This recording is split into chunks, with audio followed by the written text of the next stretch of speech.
42 million.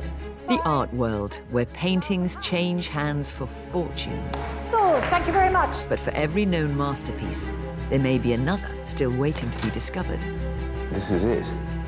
International art dealer Philip Mould and I have teamed up to hunt for lost works by great artists. We use old-fashioned detective work and state-of-the-art science to get to the truth. Science can enable us to see beyond the human eye. Oh, my goodness. Every case is packed with surprise and intrigue. Is it, or isn't it a Freud, then?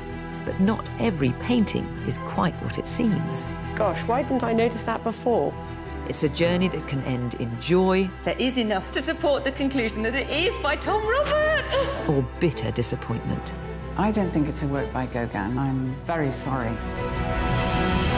This time on Fake or Fortune, we're on the trail of one of the most popular 19th-century Orientalist painters. We've sold pictures by Gerome for up to £3 million. Wow. It's a picture that's been rejected for the last 20 years by the leading expert on Gerome. It was a sore point between us for many years. We'll unearth new evidence that questions the original decision. But this is feels like a bit of a breakthrough. We'll decipher clues hidden within the painting itself. I can't see any poor quality here. And use cutting-edge technology to uncover its secrets. Just the sort of thing that you might associate with a faked painting. But questions remain about its authenticity. I would expect better from Gerome. Can we reveal the truth about this intriguing picture?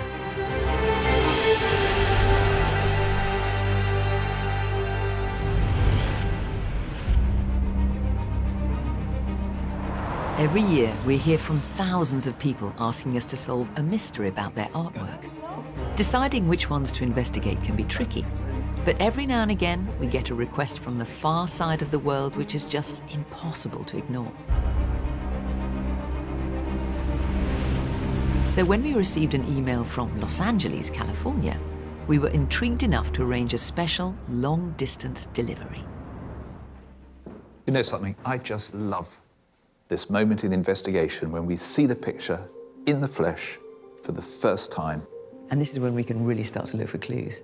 So we have what looks like a man at prayer in a mosque, kneeling, hands raised. And a painting with all the appearance, characteristics of a work by the leading 19th century French painter, Jean-Leon Gerome. This small oil on canvas is called Arab at Prayer and shows exactly that. But whoever painted it was just as interested in the setting. The man is kneeling on a prayer mat with his shoes off, and behind him there's a large white structure covered in what appear to be intricate Arabic carvings and geometric patterns. And rather helpfully, we have a signature, though as we know, that doesn't necessarily prove anything. But Gerome is, I assume, who the owner thinks this painting is by. And it's up to us to prove one way or the other. Born in 1824, Jean-Leon Gerome was a master painter of the 19th century. At his peak, he was the most famous living artist. His supremely realistic style was hugely successful and in stark contrast to the later Impressionists. His reputation was built on his early paintings of historical or classical scenes, but he's now perhaps best known for his depictions of the Middle East. The painting is owned by Jon Swihart, who lives in Santa Monica in Los Angeles. Jon and Kim, very nice to see you. Hello. You as well. Hello. We've arranged a video call with Jon and his wife, Kim. So let's talk about your painting. We've got it here. And you bought it in New York, I think. Jon, is that right? Yeah, I got it in 1999 at Christie's in New York. It was listed as Circle of Gerome, so I put a bid on it. What did you end up paying for it, Jon? I paid $6,325. Whoa, so that's quite a lot. And Circle of Gerome, just to be exactly clear what that means? Yes, so Circle of Gerome, presumably they felt that it evoked the work of the great Gerome, but wasn't necessarily by him. Yes. But what made you decide, Jon, to spend quite so much money on a painting? Well, I'm an artist myself. I've been painting for 50 years. I've studied him for many years, and I felt intuitive believe that it was a Gerome when I first saw it. And I'm assuming those paintings in the background are your paintings, Jon, are they? Yeah, this is my studio, yeah, and those are my paintings. And what is it that you love about the painting so much? Anything that he actually created, it's like holy scripture to me. Jon, you're clearly a devotee of Gerome. I mean, Kim, how does it strike you? It's a healthy obsession and has been since he was a teenager. There isn't a day that goes by he's not researching some information. So you're getting as close to the great man as you can? Exactly, hands-on. If it turns out at the end of our investigation that this is definitively not by Gerome, would Jon have paid a fair price? Well, then, Jon, I'm afraid you would have overpaid for it. For a not genuine work, it's going to be worth little more than £1,000. Okay. However, if it is a genuine work by Gerome, it's going to be worth 100,000 or more. Whew, glad I'm sitting down. I have to say, I rather like the fact that you're both artists. I find that artists either make very good critics or very bad critics of other people's work. Would you want to have a look at the painting in a little bit more detail? And Jon, will you stay on the line and Yes. I'd like to talk to you a little bit more just about the provenance of the painting. And let's see if we can find out how it got to that auction house. To kick off the investigation, we need to get to know our subject better. There's nothing quite like getting up close and personal with a painting. I can see that it's definitely a work of quality. There's a lovely feeling of detail, of observation, and the colours, they're bright, sharp, crisp. And then when you look into the body of the Arab man, you see the way that the folds are done are rather exquisitely observed. And that sword, isn't that incredible, that sword? It really feels like an object done from the life, as it were. What's also evident, and you can see in the upper quarter of the picture, are drawing lines, indications that the artist is working out the composition before applying the paint. And then there's the signature. I always distrust a signature, but it is nonetheless quite a confident-looking script, and I would love to try and work out a little bit more clearly whether it could be genuine. I mean, he was an Orientalist. He responded to the market, views of the Middle East, exoticism. So this is just the sort of painting that you associate with Gerome. But if it's not by Gerome, who could have done it? A faker would certainly have had a lot to gain.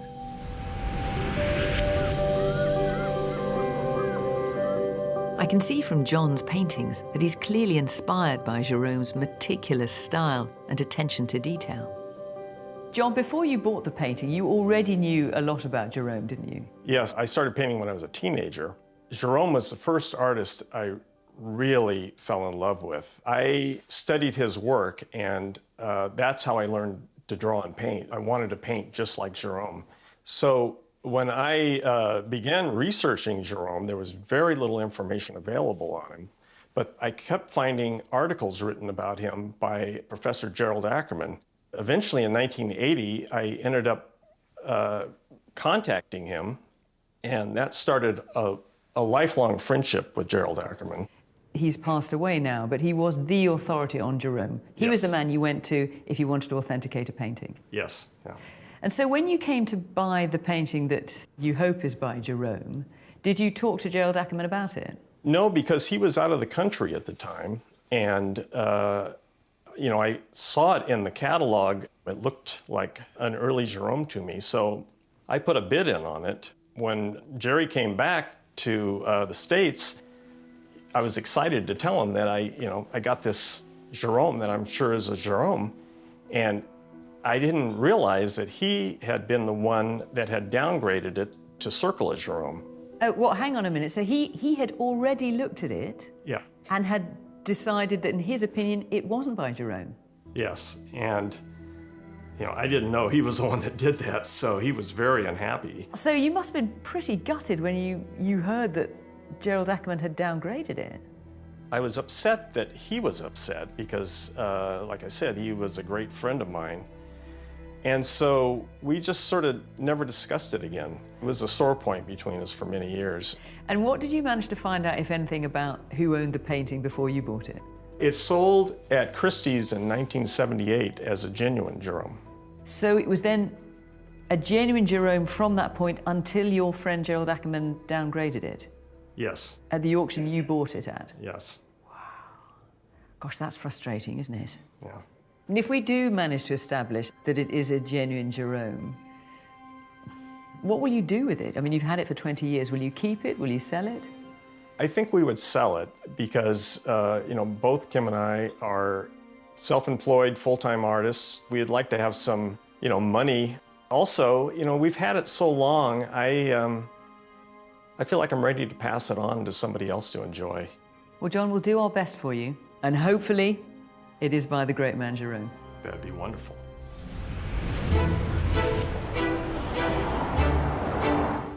To get our investigation on the right track, we need to familiarise ourselves with Gerome's work. The date on Jon's painting is 1858, when Gerome would have been 34 years old. Now, that's relatively early in the career of a man who continued painting well into his 70s. I've asked Fiona to join me at the Wallace Collection in London. Fiona, I was really keen to show you this picture because in many ways it's the high watermark of what Gerome can achieve. And have a look at the background of the painting. Can you see anything? I can see the signature, which looks reassuringly familiar. Oh, and the date. It's 1859, so just a year after ours was supposed to be painted. So therefore, stylistically, in terms of what he's capable of, this makes it a really good example. It's called the Drafts Players. And look at the colours. They're stunning, aren't they? And in terms of trying to establish the authenticity of ours, how does this help us? What we're looking for is hyper-realistic skill to show detail. He's just better almost than anyone else, almost before or afterwards.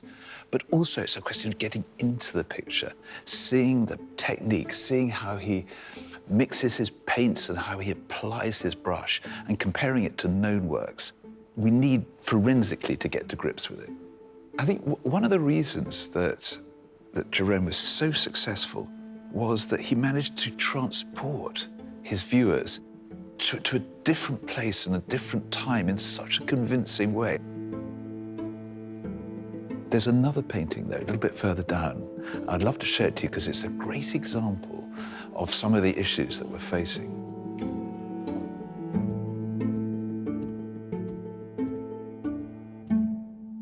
I think there's some really fascinating, but also rather worrying connections with our picture in this. Have a look at it.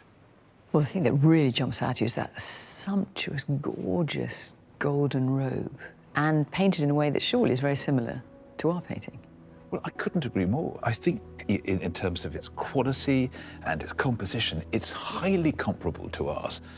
But here's the rub. Look what it says on the frame. A follower of Gerome. So they don't think it's by Gerome, then? No, so the term follower, rather like circle, means that in their belief it is not actually by the artist. It's someone imitating them. And this is where the problem lies, because I think this is a wonderful quality object. Also, the date, 1859, same as the one we've just seen, you know, absolutely bang on when we want it to be Gerome. And yet, despite all the similarities, their belief is that this is not good enough. I was feeling rather encouraged, having looked at that last painting and looking at this one. I'm now feeling discouraged all over again. Well, I mean, it just shows. Yet again, we're in troubled and complex waters, and we've got to make sure that our picture is so good, has got all the ingredients necessary if it's going to pass the winning post.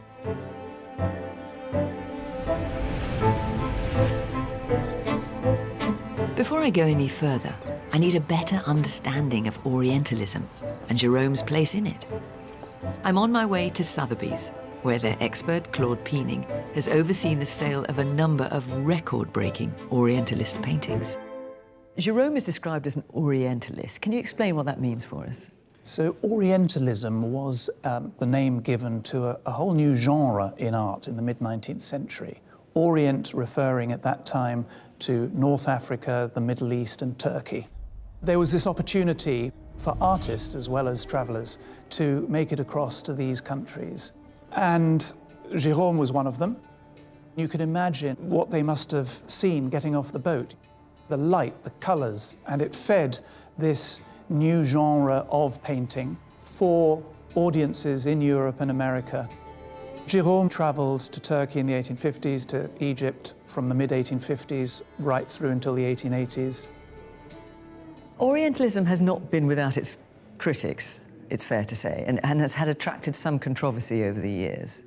There are certain artists, I think, who could be criticised for depicting the East as a sort of exotic place which was somehow to be looked down upon. It's us and them. And less civilised than the Less West. civilised. And, you know, the pictures of harems, for example, I would say do conjure up a very inaccurate picture of what the East really looked like. I mean, for a start, no Western painter, certainly no male painter, would have had access to the harem. You know, whereas Gerome created very respectful narratives with a view to shedding the Orient in a very positive light. Is it possible that if our painting is indeed by Gerome, it represents a real person and a real place? The picture probably brings together different observations that Gerome made on his travels. He would have been familiar with the mosques both of Istanbul, or Constantinople as was, and with the mosques of Cairo. Paintings like Gerome's fell out of favour, didn't they? He was hugely popular in his time. That's right. And then completely fell out of fashion. I think it was more taste that resulted in Orientalism falling out of fashion for quite a large part of the 20th century. And now? But now there has been this remarkable resurgence from people, collectors, institutions, museums in the very countries depicted in the paintings. The reason for this is that Orientalist art paints a picture of how those countries looked 100 or more years ago, at a time when photography was only just beginning, and this has contributed to a growth in prices. And taking Gerome as just one example, I mean, you know, we've sold in these very rooms pictures by Gerome for up to £3 million. Wow. I'm not saying every Gerome is worth that much, but his work is capable of achieving such prices. Right. But still, just as an indication of the amount of interest there is. Absolutely wonderful to see that interest, yeah.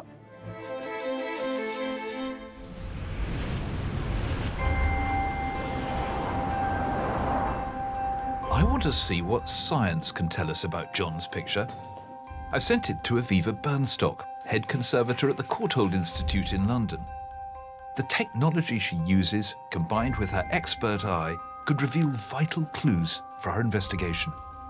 So, Aviva, yet again, we're in need of your scientific eye. We have a painting which may or may not be by Jean-Leon Gerome.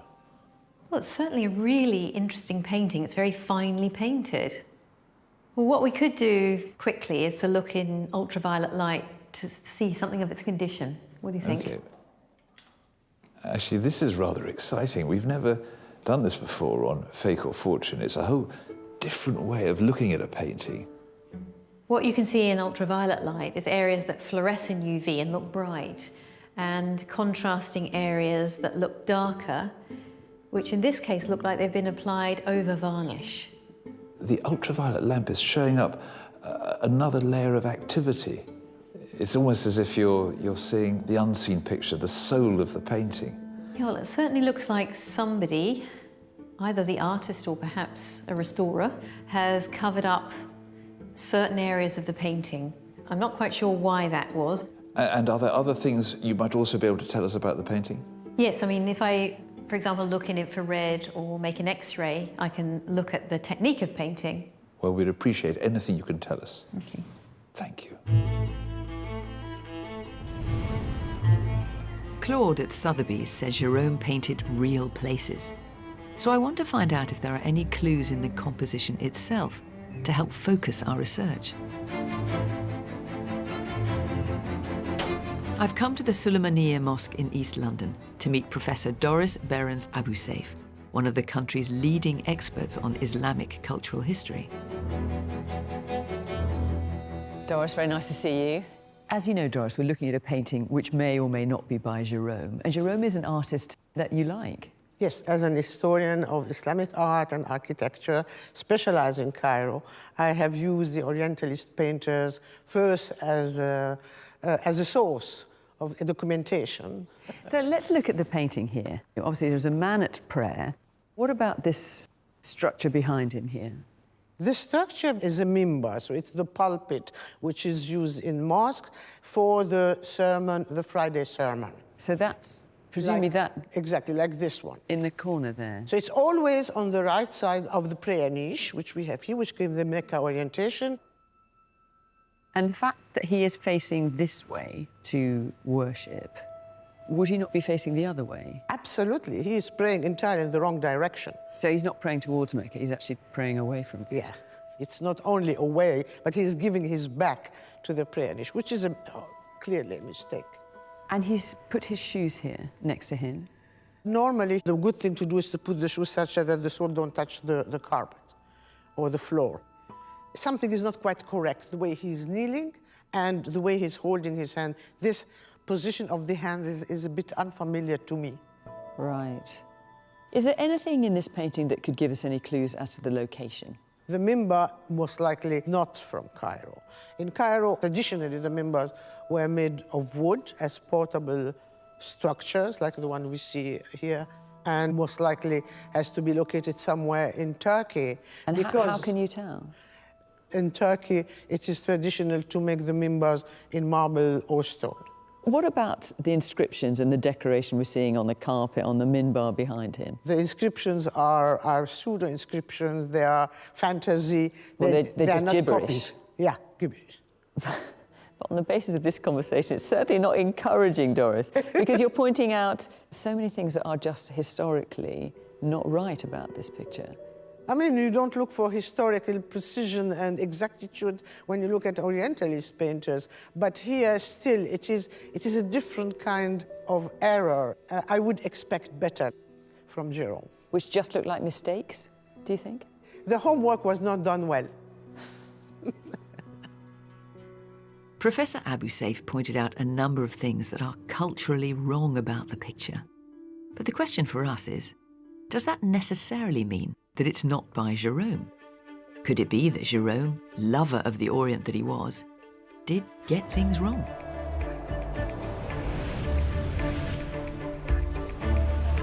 Understanding how Gerome worked could be key to this investigation. But first, I need to look into the history of our picture and who owned it. Perhaps that will deliver some more leads. I've come to the Cambridge University Library, where they have one of the very few available copies of the Catalogue Raisonné. The catalogue is the definitive list of all works by the artist and the starting point for any provenance research. The fact that there are so few copies in circulation shows how little Gerome is studied and what a difficult job we've got on our hands. This is the Catalogue Raisonné by Gerald Ackerman, our owner John's great friend. And it's in French, which I think is probably an indication of how little call there was for it in the English-speaking world. Here's John's painting, Arab at Prayer, and it's described very clearly as Cercle de Gerome, so Circle of Gerome, not by the man himself. And this was Gerald Ackerman's view. What's interesting about this is it has the history of the painting. So just working backwards, it mentions the sale on the 1st of November 1999 in New York, which is where John bought the painting. But then we go back further in time. We've got the sale here in London, 31st of March 1978, and it is listed as by Jean-Leon Gerome. So in 1978, unequivocally, it was thought to be by the man himself, Gerome. Then we can go further back in time, back to 1971, and there's an exhibition in New York at the Schickman Gallery called The Neglected 19th Century. And I've got the catalogue for that as well. And here we have the picture, slightly different title, Praying Arab. But again, the painting is listed as being by none other than Gerome. So what we've got is from 1971 through 1978, all the way up to 1999, John's painting is clearly, unequivocally attributed to Gerome. And that changed with Gerald Ackerman in 1999. So what we need to do is go further back than 1971. Where was this painting before this exhibition in New York at the Shipman Gallery? The commentary that goes with Jon's painting here in the catalogue is even more interesting. Cette peinture sont la même main, so this painting appears to be by the same hand as the painting listed above, which is number 119. That's the same painting we saw in the Wallace collection, eunuch guarding a door, described there, if you remember, as follower of Gerome. So Ackerman thinks it's by the same hand as the person who did that picture. It then goes on to say, un dessin préparatoire, which means a preparatory sketch, just as Paul, he obviously didn't think much of it, and found at the Cooper Art Gallery in Barnsley, bracket South Yorkshire, remember this was French people reading this, does not help to confirm the attribution. There's lots to pick out of that. First of all, most excitingly, it tells us there is a preparatory sketch for Jon's painting. What on earth it's doing in Barnsley, I've no idea. So that's a really exciting breakthrough. Less exciting is the fact that Ackerman describes it as aussi faible, so just as poor as the painting of the eunuch guarding the door. He doesn't think much of that either. And also the fact that he says it doesn't help to confirm the attribution. Surely that sketch in Barnsley could be useful to our investigation, even though Gerald Ackerman dismissed it. Frustratingly, I've still got more questions than answers. But this feels like a good time to catch up with Philip back at the gallery.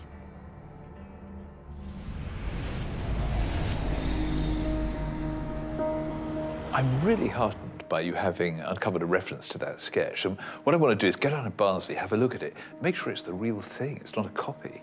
Well, to be honest, we could do with some good news because the world authority on Gerome at the time, Ackerman, was deeply unimpressed by our painting. There are some, frankly, wrong cultural references in it. And then the location. Is it a real location? We just don't know. Do you know, and I've got a problem, a sort of niggling underlying problem with the anatomy. Now, just have a look at this. Look carefully at that neck. There's a detail here. This is an artist who's known for his exactitude. It looks a bit fat. And then have a look at this. Look carefully at those hands in relation to the body. Aren't they just a bit too big? Well, I have to say, I had not noticed that, but now you've pointed out, I can't see anything but that. And you would think, yes, an artist of the quality of Gerome would get that right. So what I'm hoping is when I go to Barnsley, this drawing, if it's right, might well, I don't know, explain it. Because frankly, at this stage, our neck's on the line. See what you did there.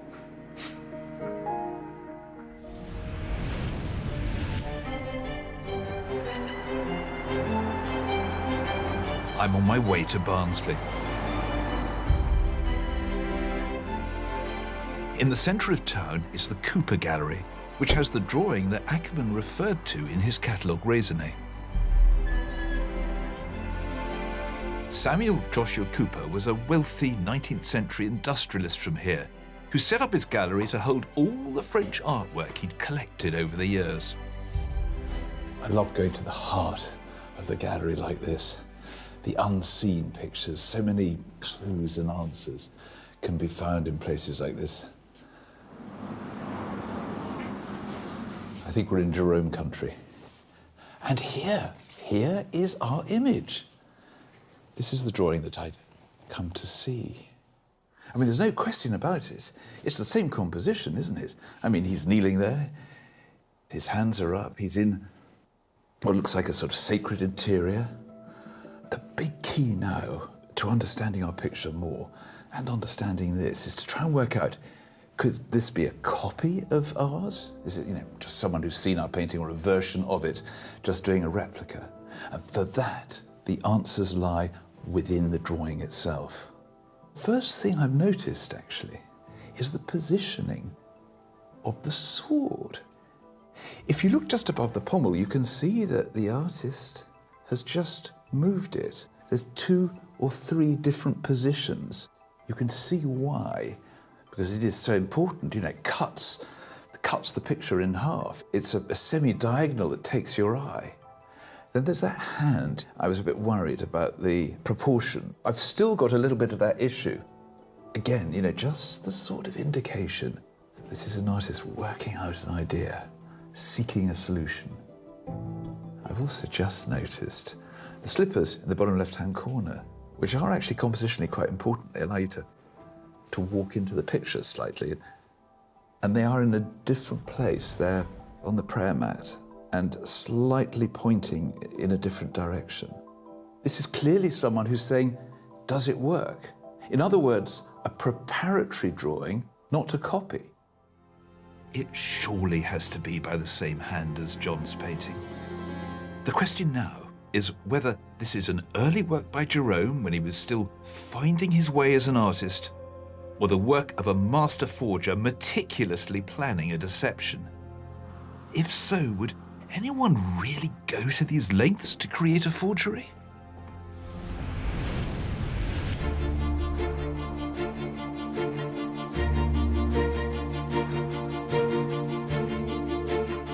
I've been looking into the provenance, trying to find an unbroken paper trail all the way from Jon back to Gerome. It's a notoriously hard task with any artist, let alone someone who's been in and out of popularity as much as Gerome. So up until now, we've only managed to take Jon's painting back to New York in 1971. How did it get there? Well, it came from a man called Henri Robert from Paris in 1970. So who was he? Well, Henri Robert is a fantastically common French name. So we looked to try and find the most likely candidates called Henri Robert that the painting could have come from. And in fact, there was one who was a Chanel parfumier, rather marvellously. So we talked to his descendants to see if it could indeed be him. And it looks like the answer is no, and it's not, rather disappointingly, that Henri Robert. And as for the others, well, we've hit a dead end. It doesn't look like we can take Jon's painting any further back than this mysterious Monsieur Robert in 1970. So the only other way to approach it then is to do it from the other end and start from Gerome and work forwards and see if we can get to Jon that way. Now, Gerome had a very close connection with the art dealer Goupil through marriage, and he sold his paintings almost exclusively through Goupil. So we looked through Goupil's ledgers.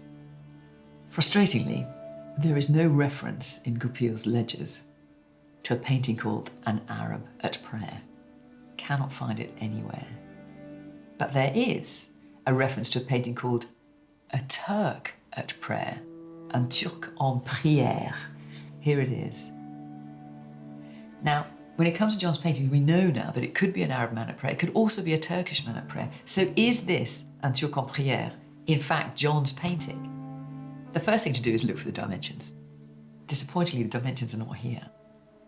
What we have got, though, is the price that Goupil bought it for in 1861, which was 1,000 francs. It then sold on for 5,000 francs, and then 4,500 francs to another art dealer called Gombard in 1863.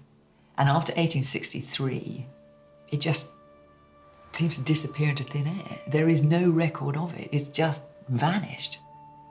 So where is it? This is as far as I've been able to get. This mysterious A Turk at Prayer in 1863, and then Jon's painting surfacing in 1970 in Paris before it goes off to New York. That's about a 100-year gap in the provenance, which is not good. Could it be what was originally called A Turk at Prayer and is now known as an Arab at Prayer? It's a very tantalising prospect, but I can't quite prove it.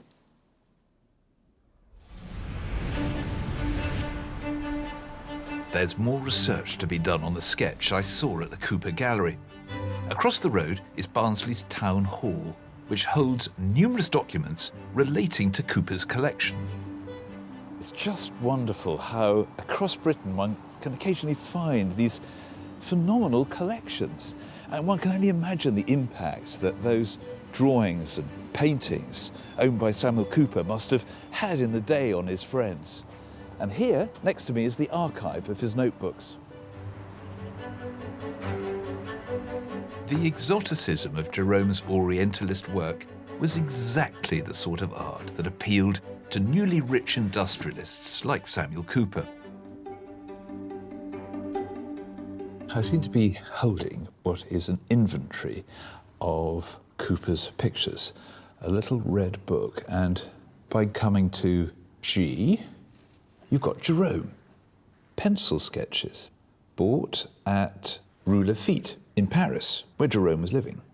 This has to refer to the drawing, surely, that we've just seen. And what I find so reassuring is that he bought that drawing in Paris in 1891 when Gerome was alive. That's proper provenance. I think that's another really good reason to believe that drawing. Well, there are some other documents here. So this is, scroll forward 100 years, a letter from Gerald Ackerman, the Gerome scholar. And he's writing to the Cooper Gallery we've just been in about their drawing. So he starts with a heading, Praying Man en face. This is after a painting on wood, which I have long doubted. Trouble is, he's saying it's on wood. Jon's is on canvas. The finished panel, he says, is weak in so many places that it's never stayed long in any collection. I think that's just a rather unkind way of saying that it doesn't stand up. I'm enclosing a small photo for you. Let's have a look. Yes, very clearly the same composition. And I think you'll see how weak it is, referring to the photograph, in the chin, in the drapery that puckers instead of falling with its own weight. This is strong stuff. He's not giving this picture a chance. In fact, I'm sure it is by the same forger who did the eunuch guarding a door, signed Gerome, in the Wallace collection. That was the picture that we saw. So he's saying that the drawing, the painting, and the one in the Wallace collection are all by the same sinister hand, this forger, as he calls it. Well, I have to say that in art historical terms, this is very damning. He hasn't left any chance for it being right. And we're going to need to revisit this and represent the argument with real vigour if we're going to prove Jon's painting.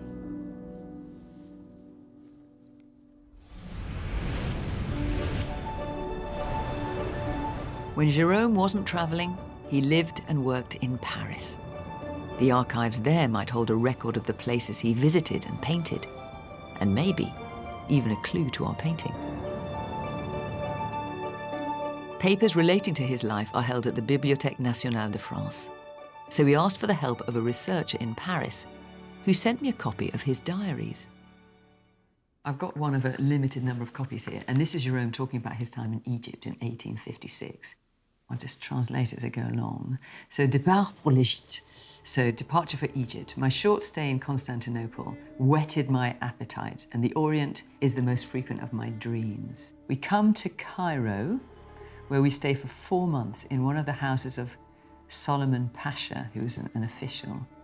Lots of paintings, beaucoup de tableaux, more or less successful, more or less to the taste of the public, were made à la suite de ce séjour, after this stay by the banks of the father of rivers, so that's the Nile.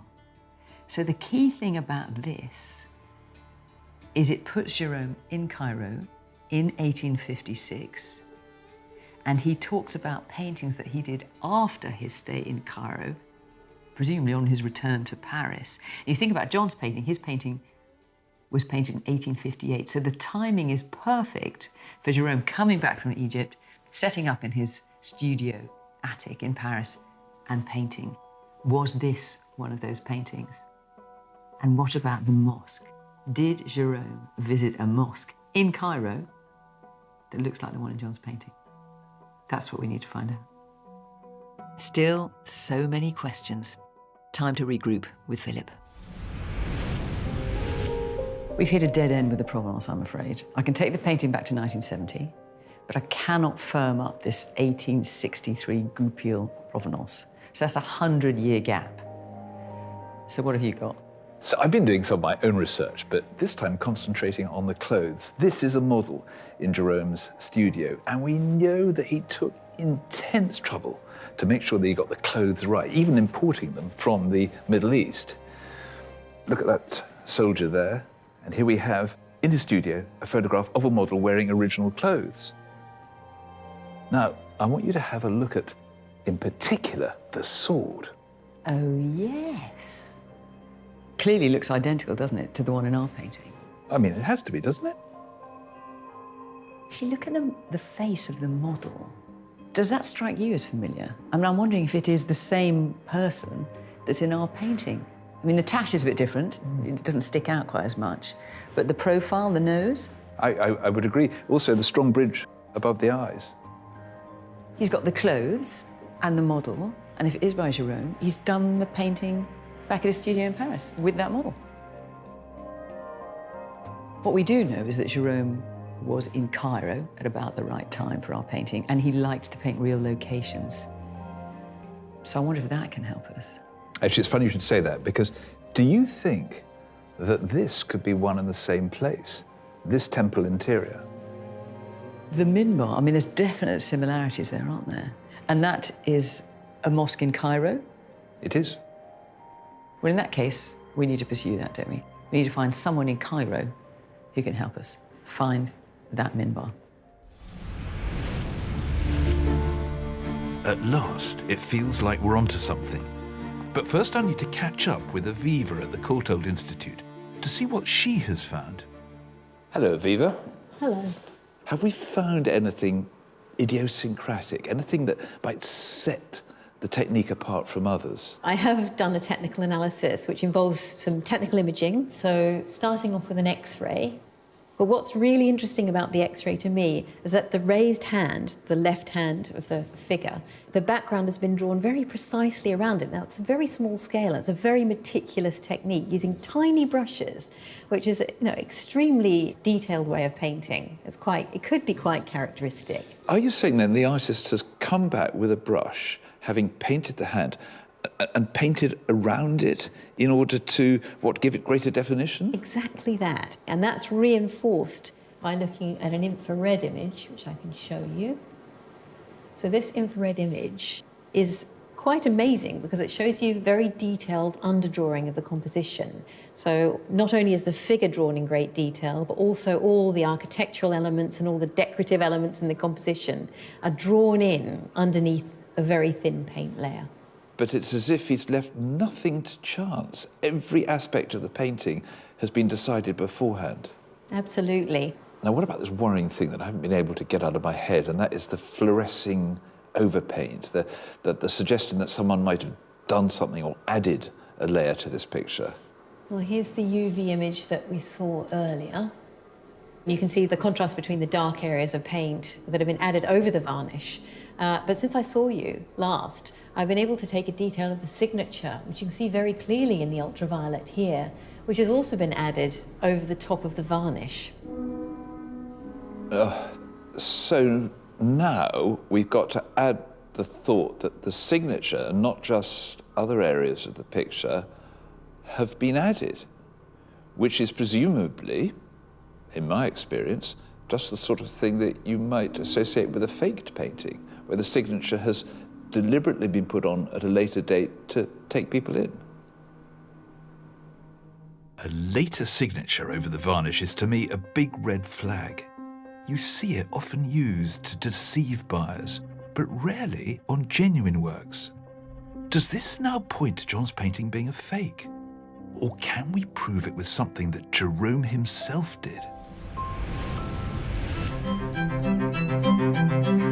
I need to get a deeper understanding of Gerome's distinctive traits.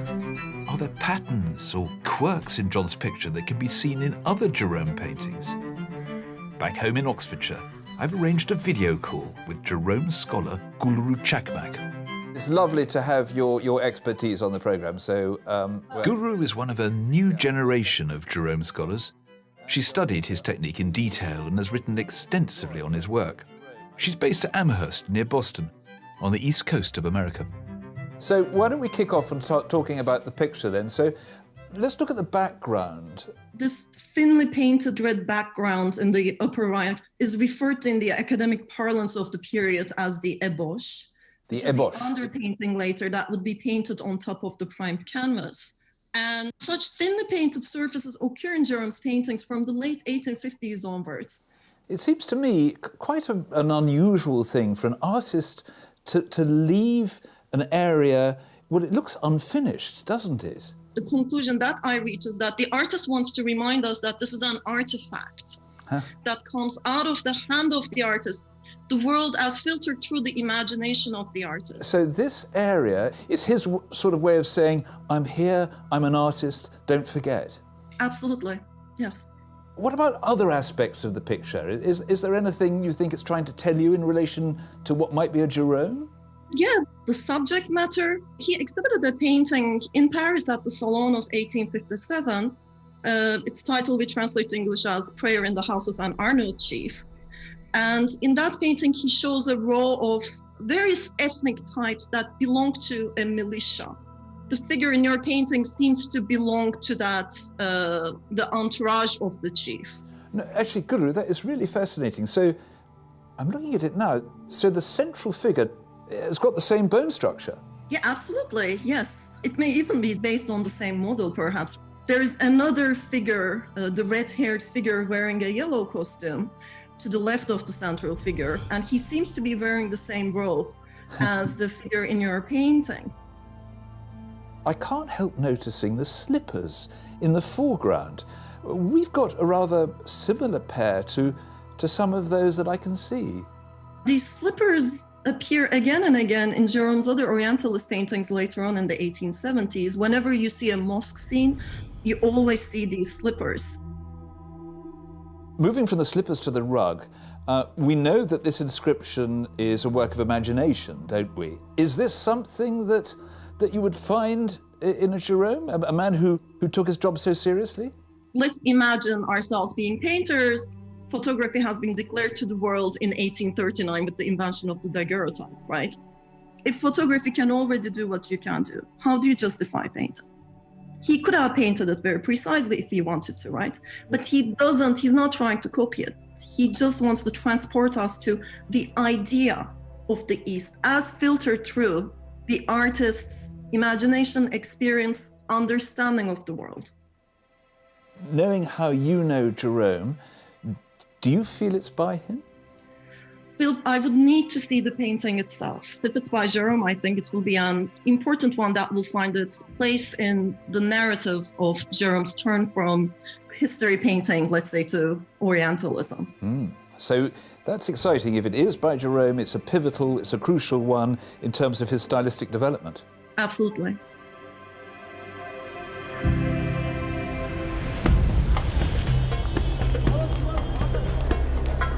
Even though Professor Abu Saif thought the stone minbar in Jon's painting suggested Istanbul, our investigation has shown that Cairo could still be the location of the mosque. Cairo is such a fascinating place. It made a big impact on me when we visited for one of the first Fakor fortunes, as it did on Gerome when he was there in 1856. Hi, Dina. Very nice to see you in Cairo. Dina Bakoum is a specialist in cultural heritage conservation in Cairo, and she's been in touch with some news. So we sent you our picture to see if you could identify this rather mysterious minbar that our man is praying in front of. I wonder what you found. The minute you sent the picture, I actually knew right away that this is a minbar commissioned in Cairo by a sultan named Qaybay in the 15th century. Have you been able to go to the mosque, Dina? Yes, and I've sent you also some images of the minbar. So what is it that struck you particularly then? That it's a stone minbar, the composition, but the most striking element is the engaged column that you see on the right-hand side of the painting with this very intricate geometric design. It's exactly the one that you see in the picture that we have sent you. This cannot be a coincidence. It is the same minbar. That's so encouraging that you took one look at our painting and thought, I know that minbar, I know it exists, and that column is unique.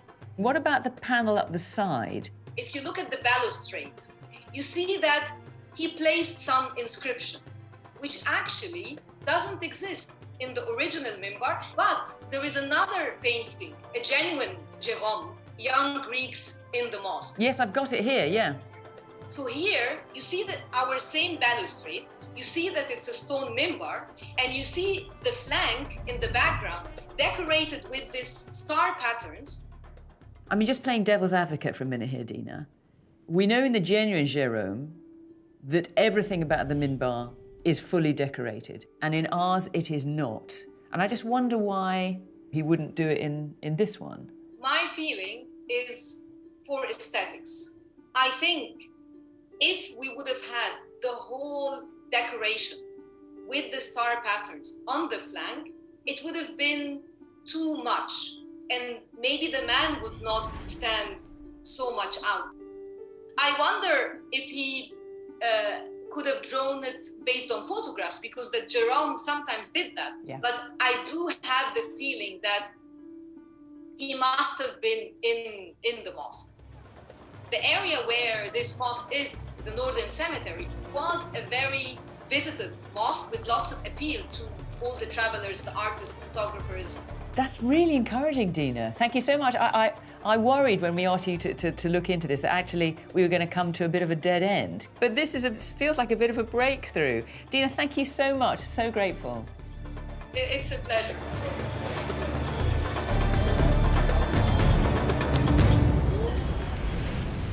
I've had news from Aviva. She's done a technical comparison between Jon's painting and the genuine work by Gerome. She's come to the gallery with her findings. OK, Aviva, break it to us. Is it good news or bad news? I've had a chance to look at the Wallace collection drafts players and made some interesting comparisons. So a known, accepted, documented work by Gerome. Absolutely. And what's really fascinating, is this is a UV photo of the drafts players, is that, again, we see the signature applied on top of a varnish. Exactly the same as the Arab in prayer. And not only that, we see other similarities in the underdrawing, and you can see that the whole grid, or the table that the drafts players are sitting on, the drafts board, is all done in fine detail underneath the paint film. It's all drawn in, just the same as the detailed architecture in the Praying Man. So the idiosyncratic things that were worrying about Jon's picture are to be found in another work by Gerome.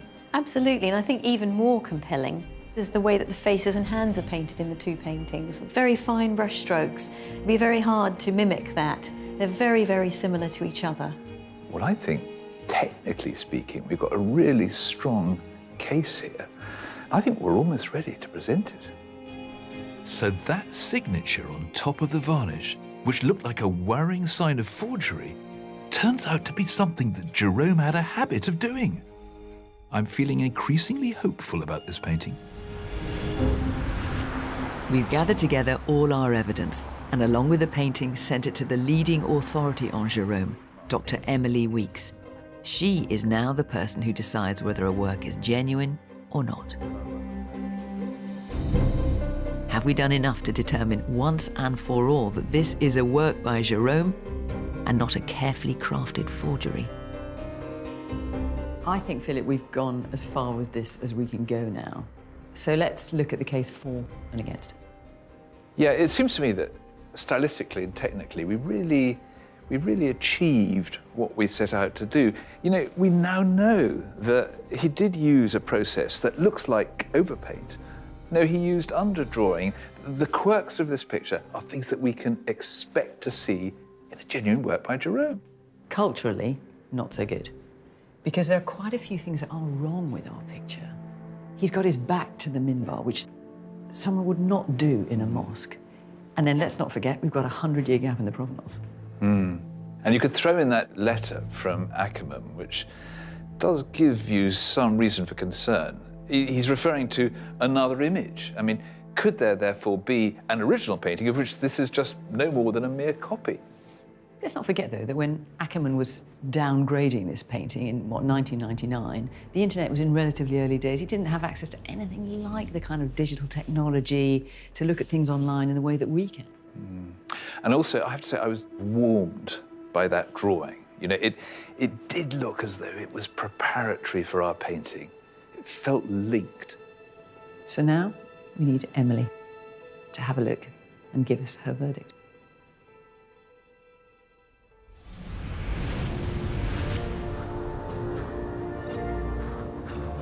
After 3 nail-biting weeks, Emily's judgment arrives. Time to call Jon and Kim. Hello there. How are you both? Doing great. Yeah, we're good. A little nervous. So we sent you your painting back. You've got it there. I think for this moment, we should probably have it out on the easel. Do you want to unwrap it? Okay. There he is. There it is. So how does it feel to have him back in pride of place? Depends on what the results are. Well, first of all, let's just remind ourselves why you fell in love with it in the first place. I've had this painting for over 20 years and have always felt that it was a Gerome, but now that I'm going to actually find out, I'm pretty nervous about it, I gotta admit. Wouldn't it be wonderful to be able to add another picture to the corpus of works by this artist who I've really got to admire? If it isn't by Gerome, I'm going to spend the rest of my life being teased by a lot of my friends, I can tell you that. So I have here,